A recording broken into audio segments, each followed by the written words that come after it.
Boy, some good eating. Rich, decadent.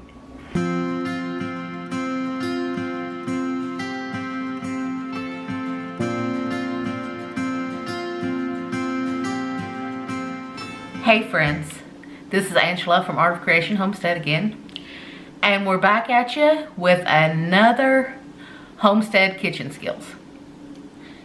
Today we're going to go a little fun.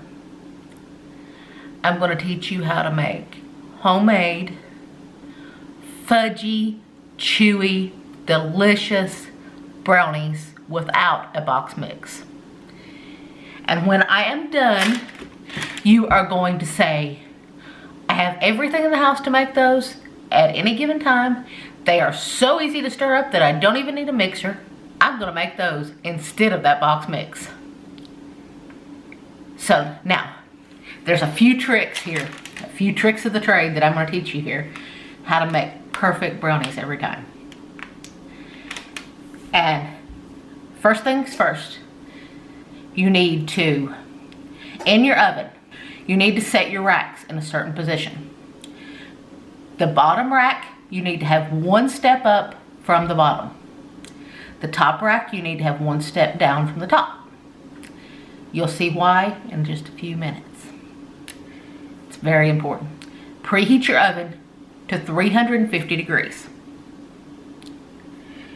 And you need a 13 by 9 baking dish. I'm using a glass baking dish. That's up to you. Metal baking dishes tend to make your brownies a little harder and tend to also make them get a little dark. Glass baking dishes, they tend not to have as much trouble with getting dark or burning on the bottom.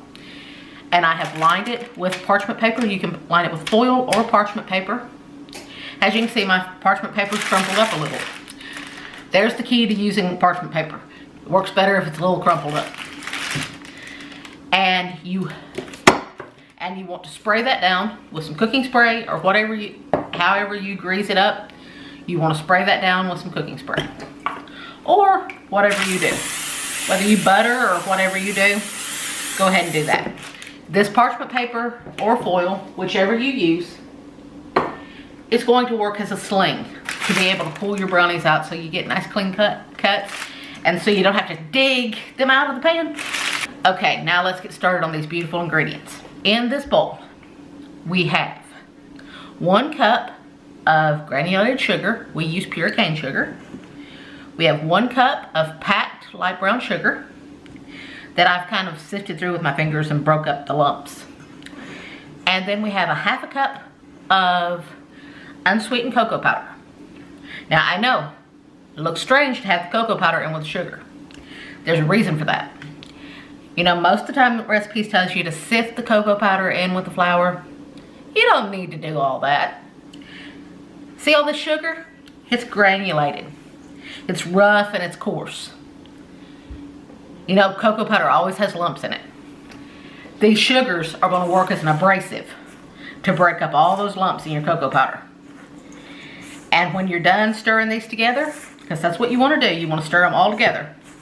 And when you're done stirring those together, you're going to have lump-free cocoa powder.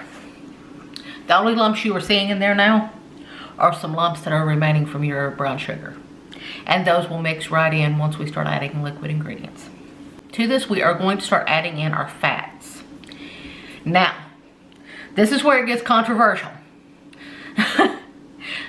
Some people are on the team of all butter. From my past experience, I think brownies made with all butter tend to be a little on the drier or cakier side. And then there's the side that makes them with all oil. To me, those tend to be a little oily sometimes. So if you use 1/2 of each, then you get that wonderful butter flavor, but you also get the moistness. So what we are doing, we are adding 1 stick of melted unsalted butter that I have melted, and now I've let it cool down. You don't want to put it in screaming hot. You want to cool it back down to room temperature. You want to pour that in, and as you can see, it's even started to solidify back a little bit, but that'll be just fine. That's 1 stick, which equals a 1/2 cup. Now here we have a 1/2 cup of any neutral flavored oil that you use. Neutral flavored oils would be things like canola oil, vegetable oil, or as we use avocado oil. Those are all neutral flavored oils that have no flavor on their own. So I'm going to put in a 1/2 cup of that.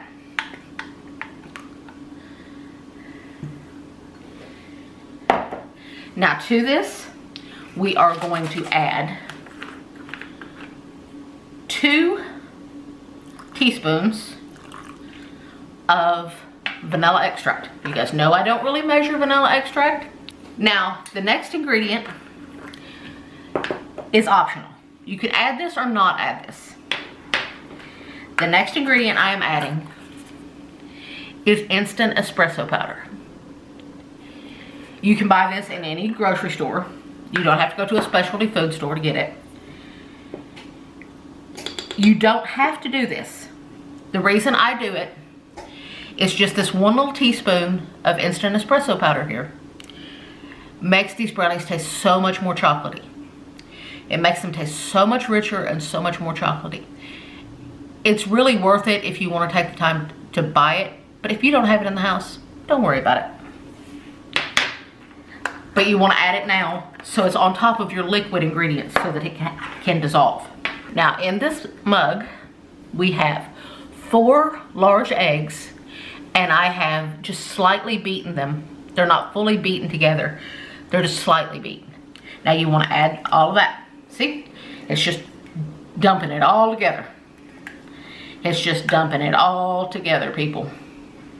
Now, you want to take a minute and just mix all of this together. Just mix all of these ingredients together. At this point, you can go crazy and you can mix as much as you want. Because you have no gluten in here, you're not developing any gluten, you're not gonna make for tough brownies. So you can go crazy and you can mix this bad boy till your arm falls off if you want to and you won't develop any gluten. I wouldn't recommend that though. See how chocolatey that already looks? These are gonna be amazing. These are going to be amazing without a box mix. I sure hope you guys are enjoying these because I am having so much fun doing these. And there's many more to come. On this paper plate, we have 1.5 cups of all-purpose flour and 1/2 teaspoon of salt. Now, you want to dump that all in. Get all that flour off that paper plate. I just pre-measured it onto a paper plate. You don't have to. Now, we're going to start working our flour in. You don't want to develop too much gluten, so don't be overzealous with the mixing.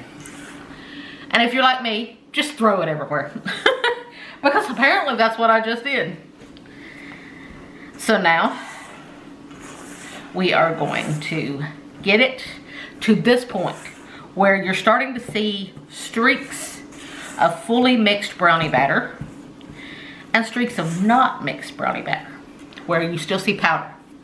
At this point, you can finish fully mixing this flour in and just have moist, fudgy, chewy, delicious brownies. Or you can do like me. You can gild the lily. You guys know I love to gild the lily. At this point, you can do any add-ins you want. You can do chopped nuts of any kind. You can do M&Ms, you can do Reese's Pieces, you can do mini Reese cups. Today, I am doing 1/2 cup of semi-sweet chocolate chips and 1/2 cup of white chocolate chips. So we are gonna have triple chocolate brownies.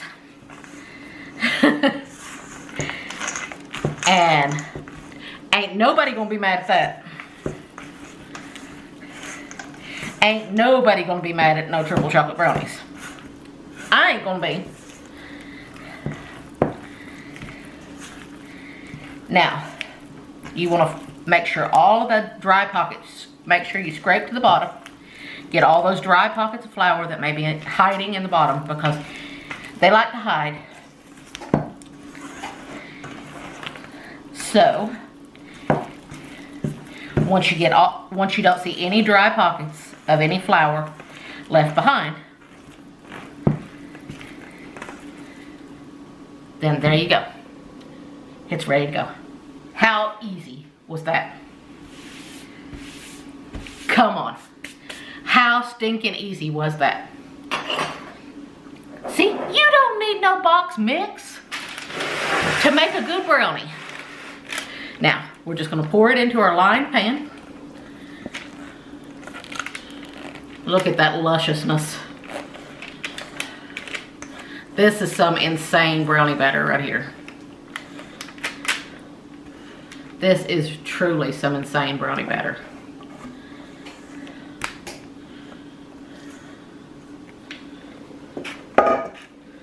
Now, you want to spread it out. You want to make sure you get it spread out to all the corners. Get it spread out nicely in your pan. Look at that deliciousness. Doesn't that look amazing? Now, here comes some of the secrets. Have you ever had even brownies from a box mix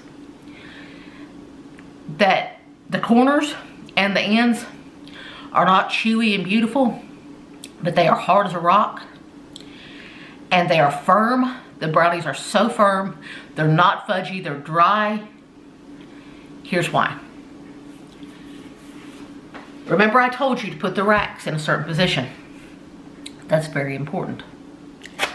You want to pop these brownies into a 350-degree oven. You want to put them on that bottom rack, the rack that is one step up from the bottom level. You want to put them on that rack. When you start to notice that the top is starting to get all glossy and crackly, like brownies do, at about the 12-minute mark, you want to take them off of that rack and you want to put them on the rack that I told you to position second level from the top. And you want to finish them off there. That way the bottom of your brownie does not burn and does not get hard. And that way the top of your brownie gets that nice crusty top that is so signature of brownies. And you want to bake them until a toothpick inserted in the center comes out not clean. If you wait until that toothpick comes out clean, your brownies are overbaked. You want it to come out with moist, fudgy crumbs, not wet batter.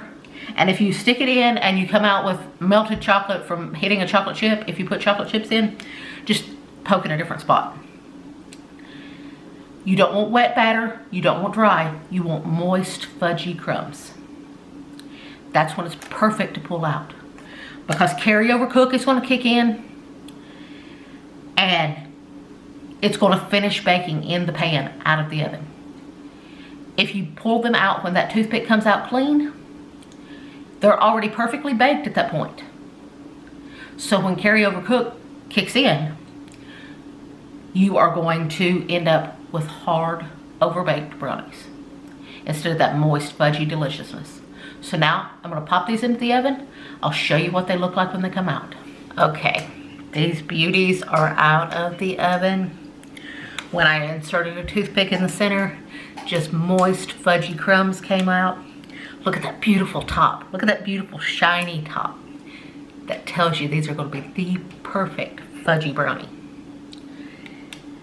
Doesn't that look gorgeous? These baked for about 25 to 30 minutes, depending on your oven and your pan. To be oddly specific, mine baked 26 minutes to be exact. Now, you want to let these cool.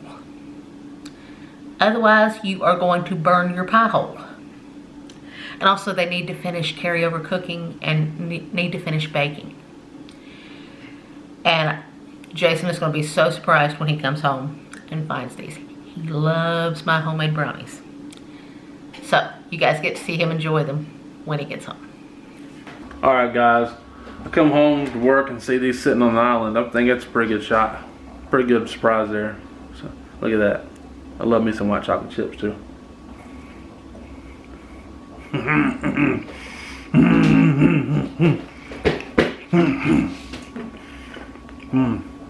Boy, some good eating. Rich, decadent, just delicious. You just, they're absolutely wonderful. And the espresso powder that Angela puts in, honestly, you don't taste coffee. You do not taste coffee in it, but it just enhances that chocolatey goodness. It's amazing actually what it does to us. So hey, thank you guys so much for watching. We do appreciate it. And my name is Jason, that's Angela K. It's our Creation Homestead. Love you guys. God bless you and goodbye.